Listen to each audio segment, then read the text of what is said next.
Hello, my name is Zielinski, and today I will be talking about how racial change in the ballet community has influenced the world, but also how race discrimination in the world has influenced the ballet community. I'll also be discussing Arthur Mitchell, Black ballerinas, and Black involvement as a whole inside of the ballet community, and Misty Copeland. Thank you for your time, and I hope you enjoy all that I have to offer. I hope that you learn a little something from this video and see my insight on how I learned about the dance module from this week. First, I will be discussing Arthur Mitchell. He was born in 1934 and he died in 2018. His career started at a performing arts high school. Previous to this, his dance background consisted of copying Fred Astaire's dancing. I found it quite adorable, and how we all become passionate about ballet in a silly little way. He was also raised in Harlem. He grew up in the 40s, 50s, and during this time, there were no people of color represented in classical ballet. No one believed he could be a dancer. I think this comes from a place of improbability, of astonishment. It was unheard of at the time.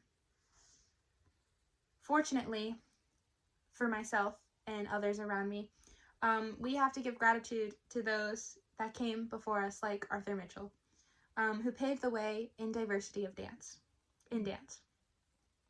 Dancing at UNLV, a university that takes pride in the diverse body of students, I hadn't stopped to question the varying race and ethnicity we have in the department until now. So it's really cool how this module has opened my eyes to how much those that came before us have done for the dance community now.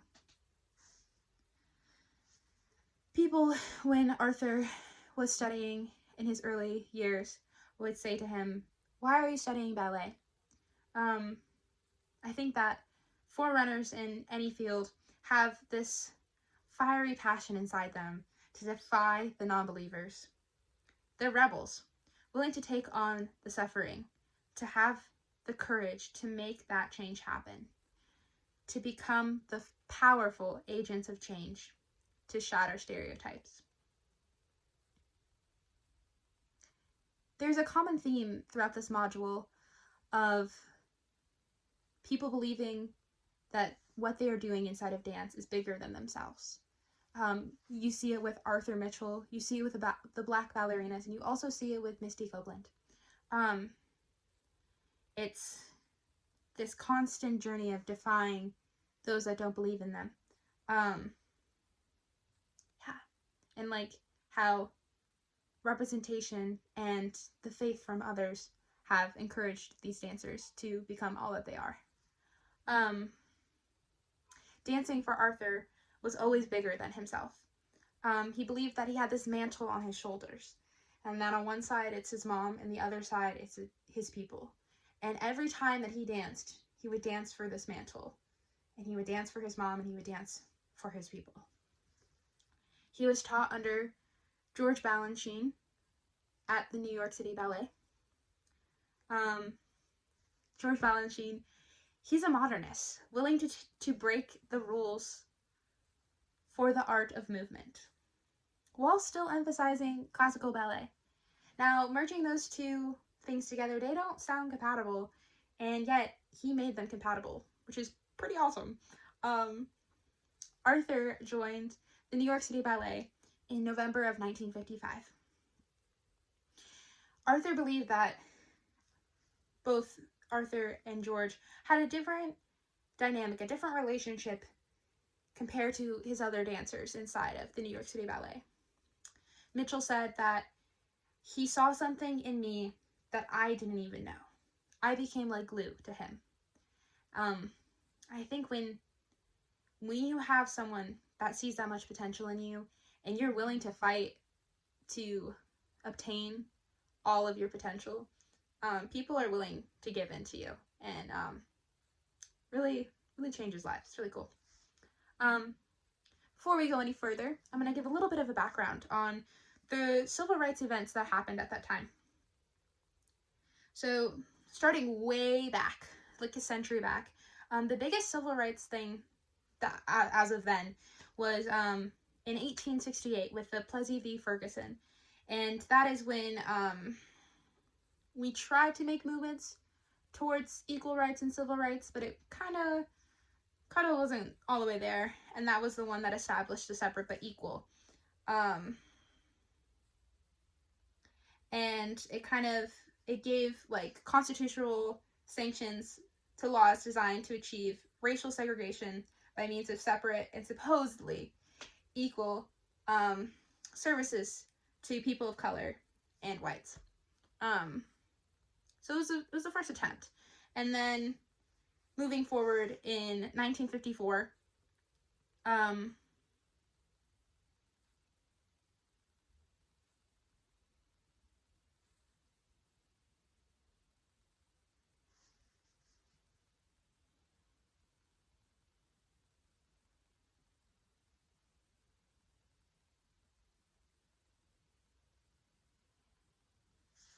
sorry about that.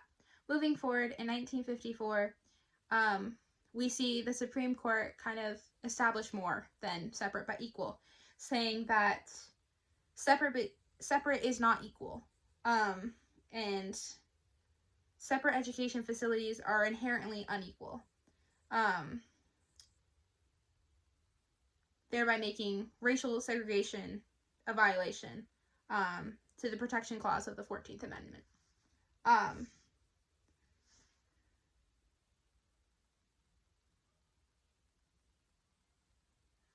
Then we go into the Civil Rights Act of 1964. And this is the one that prohibits discrimination on the basis of race, color, religion, sex, or national origin. Now, this is in 1964. What Arthur is doing at that time, a lot of it was done in the 50s. And so there is push to civil rights movements, but it's slow. The progress is slow. And so he was really a forerunner of all of the progress, especially inside of the dance community. That being said, he was a part of a pas de deux called Agon. And Agon was so ahead of its time. Agon, a pas de deux in 1957, so in the middle of all of that, and not quite at the end of where we're really getting those civil rights. Agon catapulted Mitchell into becoming a star. The pas de deux was controversial because of mixing races, partnering during a time when everything was still pretty segregated. Balanchine was very quick when he was choreographing ballets and would choreograph 3 ballets at a time. But this one took him longer than most, because he wanted it to be perfect because of its pressure, its impact that he knew it would have. This is a quote from Arthur that's mentioned in the module. It says, "Do you know what it took for Balanchine to put me, a black man, on stage with a white woman? This was 1957, before civil rights. He showed me how to take her by their hand, and he said, 'Put your hand on top.' The skin colors were a part of the choreography. He saw what was going to happen in the world and put it on stage."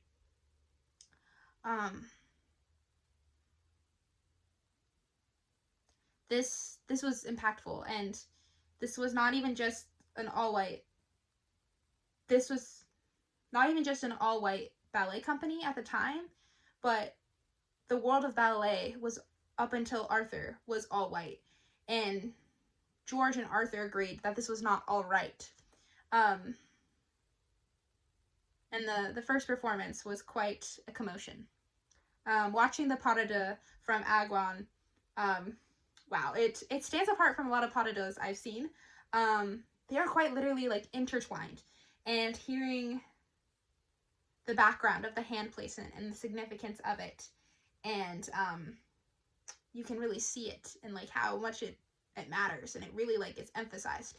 And there are moments where they are kind of overlapping each other, and his hand always ends up on top, and like when she is her arms are reached out, and he's intertwined, his arms are on top, and I don't know, it's quite beautiful. And or even with like the being such like a unique pas de deux, at one point there's an en dehors attitude turn that wraps around Mitchell's neck, and I could definitely see where some would consider this piece to be sensual. It's also very modern, sliding into like middle splits and all of the floor work. You can clearly see Balanchine's break from the set squaring of the shoulders and the hips, and also like the solo moments and like the significance of giving Arthur Mitchell, a black man who has not been on stage with New York City Ballet as of then, to have a solo moment. And also like the flex feet in the side leap was very interesting to me, and that was a very interesting call, again being the modernist that George Balanchine is. One could make the case that George was Arthur's biggest supporter. At one point, George said, if Mitchell doesn't dance, the New York City Ballet doesn't dance. And that was really impactful. At one point in the video tribute, the question was raised as to why Arthur quit dancing. His answer was phenomenal, saying that he wanted to give discipline and structure to young people. But I think it's more than quitting. He didn't quit, but rather continued his legacy. He took his already great influence that he had on stage. Through mixed opinions at the time, it was still overall very impactful, and he transferred his influence into the classroom.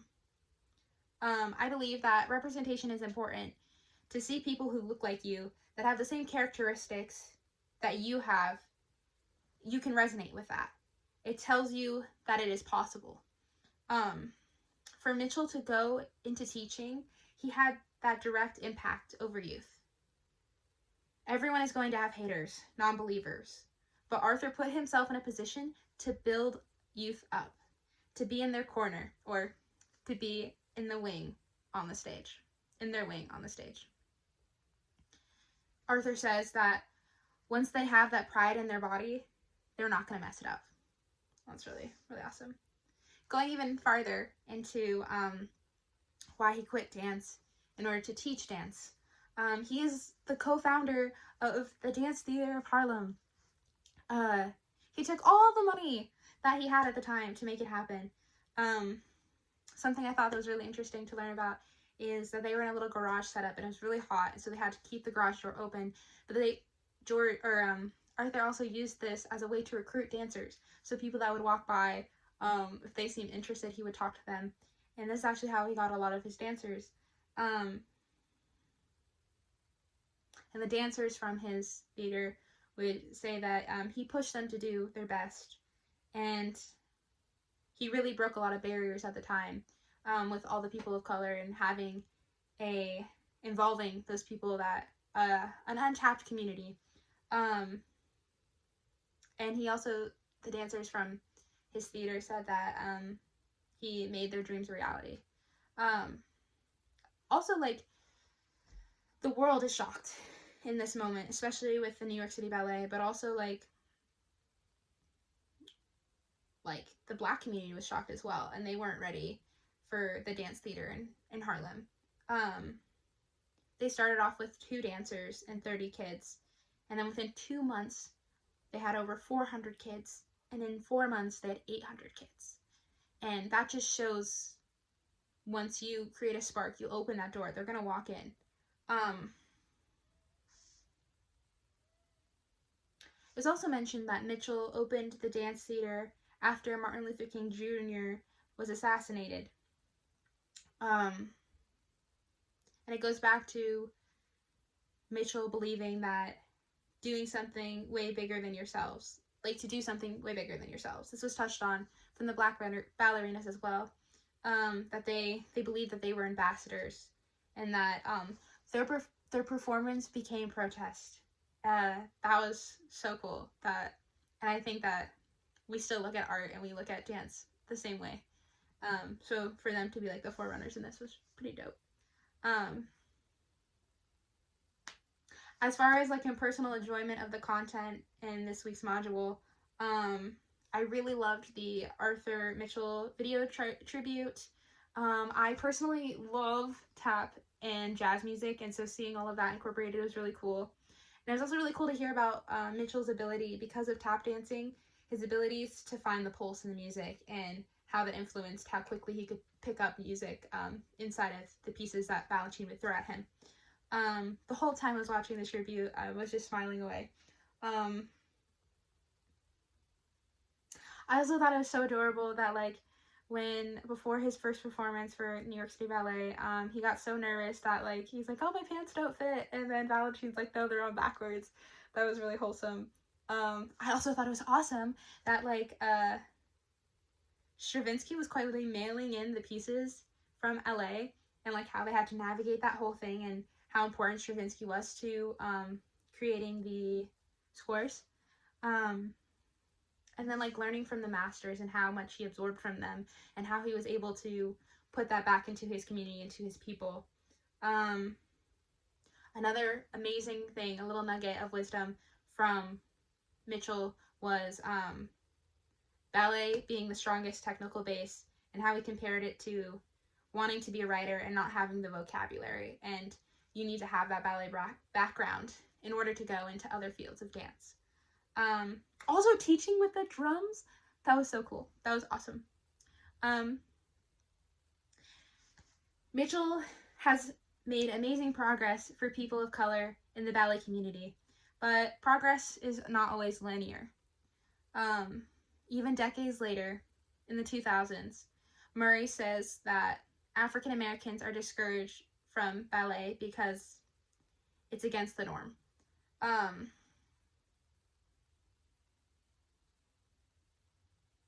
I thought it was very interesting.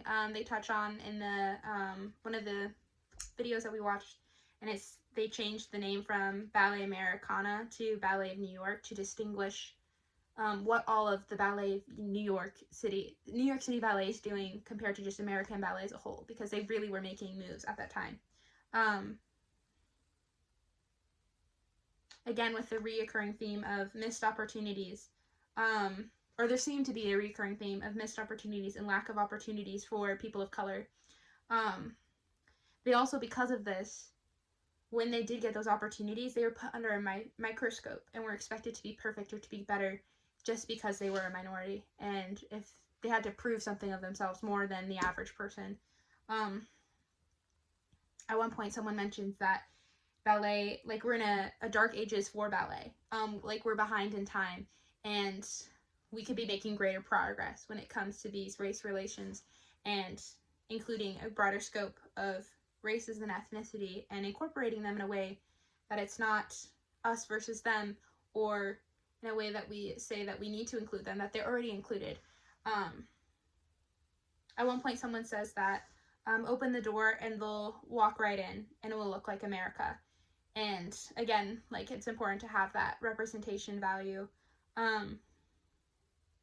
Someone at one point, again with the lack of opportunities, they mentioned that if there was already one person of color, I already knew I was not going to get in.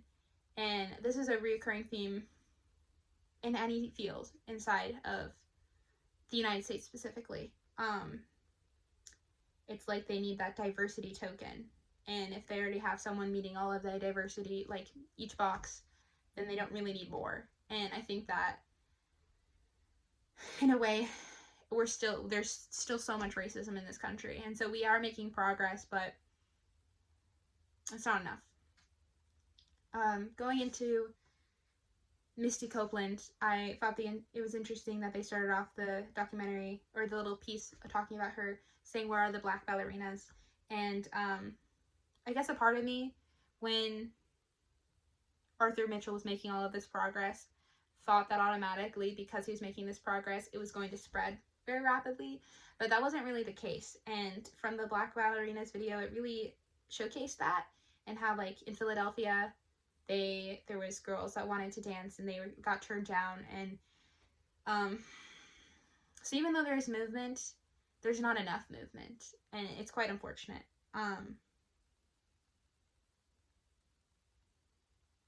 It was also really cool to hear Misty talk about how when it came to dance, she had this confidence, and she had these abilities to learn and absorb choreography so quickly, and that really pushed her, and that is one of the reasons why she is such an amazing dancer.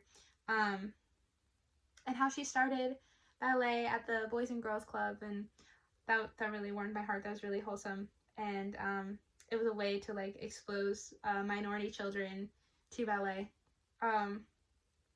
Also, my jaw dropped to hear that she started pointe a couple months after she started ballet. What? That's so crazy. You really have to know what you're doing in order to do that, and you have to pick up a lot of technical skill and build that strength. So the way that she was able to do that, and to hear that she like went to New York only after 3 years of training, my jaw's on the floor. Like, it is gone. Yeah, I don't know, the skill set. I've heard of Misty Copeland and all of her amazing feats, but it was really awesome to learn in detail about them through this module. It was also interesting because we're talking about representation and how important it is to see people that look like you, so that encourages you, that you know that you can be a part of that scene, and how Mitchell was that person for a lot of people, and then he was able to create a theater, and that furthered representation. And for Misty, there wasn't anyone. She says that I didn't have a person that looked like me that I could see. And so for her, inspiring kids was her fuel, is her fuel. She's also so like adorable and just passionate, and it's so cool to hear her talk about ballet. At one point she says that dancers are rock stars, and that made me giggle. That was really wholesome. And I like that she mentioned that there is no limit, that we can constantly be striving to be better, and that's the only way we get better. We just keep pushing ourselves.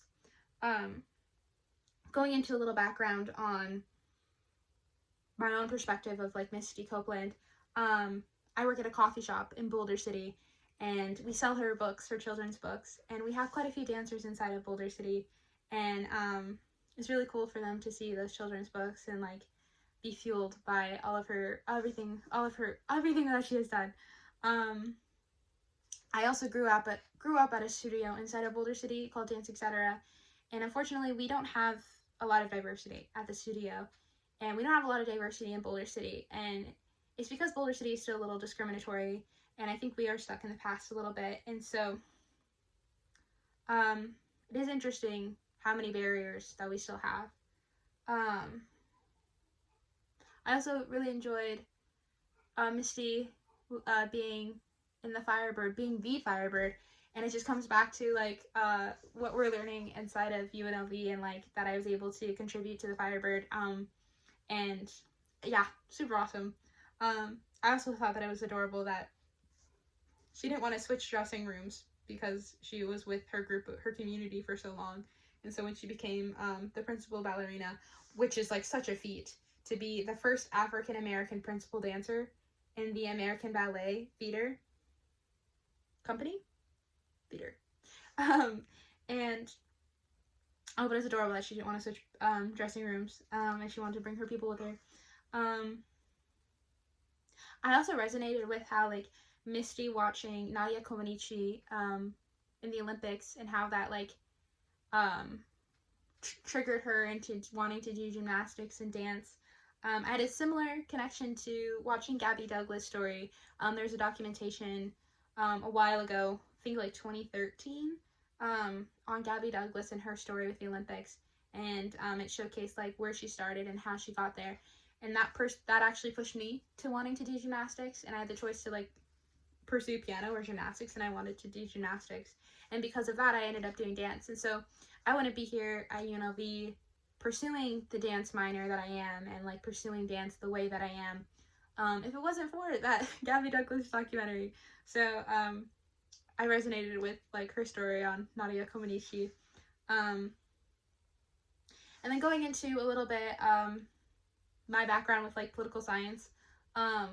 Right now in one of my political theory classes, we're learning about Niccolo Machiavelli and The Prince, and The Prince, one of his works, as well as the Discourses on Levy. And inside of that, Machiavelli is a political theorist. He's a philosopher, and he considers this. There's two things called virtue and fortuna, and fortuna is fortune of opportunity, and virtue is how you use your skills to with the fortune in order to make something great. He also talks about fortune in a way that's different than most people think, but he talks about how through struggle there is fortune, and how you are fortunate to struggle. And I think that like this compares to what Misty is saying when she's talking about the struggles of being a Black woman and how it gave her grit. And I think that's another reoccurring theme with like Arthur Mitchell, and like how he wanted to be, he was pushed, and he's like, everyone put him down and they didn't believe in him, and that only fueled him more. And so I think that there is this opportunity in struggling, and I think that we can find value in that when we are struggling. I also enjoyed the overall reoccurring theme of faith in students and being bigger than ourselves. I've touched on it quite a bit already, but I found that really fascinating. And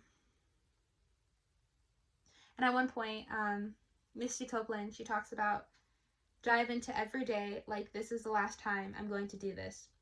I don't know, I just think that could be applied to the dance realm, but I think that can be applied to life overall, and pursuing a future for ourselves, to seize the moment. And I've been struggling a lot lately with everything that happened with the UNLV shooting, and every day has been very hard. And so, but I'm showing up for myself, and I'm putting in as much effort as I can, but I'm not doing, my best is not where it normally is. And yes, so my best is not where it normally is, and unfortunately it's been very hard, and it's been very hard to do simple things. And but I told myself that like I had to come back to UNLV this semester or I wouldn't finish my degree. And so I'm putting in the work, and I'm diving into every day, and I'm trying my best. And so I don't know, I think that this module has given me encouragement to know that like struggling will be worth it. But overall, like, this module was awesome to learn about just like how much people put into ballet and their impact on ballet. Yeah, so I hope you learned a little bit about Misty Copeland, Arthur Mitchell, and Black ballerinas through this video. I know it's a little lengthy, my apologies. But yeah, that is all I have to share. Thank you for your time, and thank you for listening. Again, I am Grace Zielinski, and this is for Dance History 2. It is the 465 class inside of the dance department at UNLV. Yeah, thank you for listening. Have a lovely night.